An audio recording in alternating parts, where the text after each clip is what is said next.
Do you ever have problems getting a bit in your horse's mouth? I see people all the time struggling. Horse's head goes high, or they don't know what to do with their hands or where to put them. So we're gonna real quick just go over basics on how to get a bit in a horse's mouth without a lot of trouble. I don't like to have my bit over a halter. A lot of people ride that way, but I don't like to. If I need to take a halter with me, I'll tie it to my saddle and take it with me, but I don't want to have a whole lot on their head. One, it gets heavy.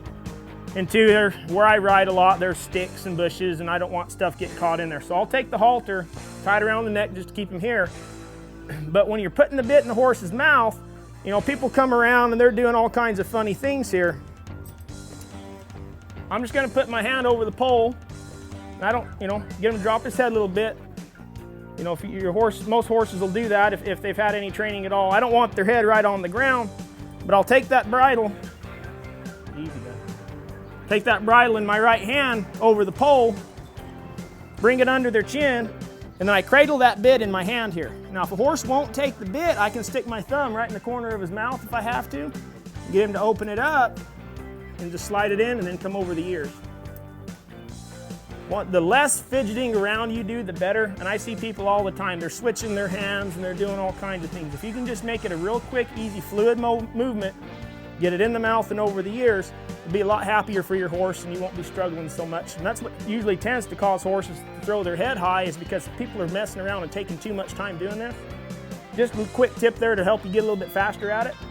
It's real important to have your bit in the right position. A lot of people, you know, I get asked quite often, where should a bit be? And I see people riding and they got that horse smiling, it's way up in the corners of their mouth, or it's hanging out. And, you know, some horses are pretty good and will kind of let you get away with about anything, but the correct place for a bit to be, you know, I was taught when I was a kid to always have that bit, you know, you want to see 3 or 4 wrinkles in the horse's mouth. Well, to me, that's a little bit too much.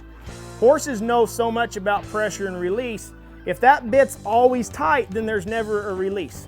So with him, I've got just a little bit of a curl on the corner of his mouth to where it's not putting a lot of pressure there, but at the same time, that bit's not gonna be down far enough hitting his teeth down here. Every horse's mouth is built with a place for a bit to go. So the correct place for that to be is you want that bit right at the corners of the mouth, but not making a bunch of wrinkles and not hanging any lower. That'll make your horse happier. And when you're training on them, they need to have that release a little bit without the constant pressure. It's gonna make them work for you a lot better. And until next time, enjoy the ride.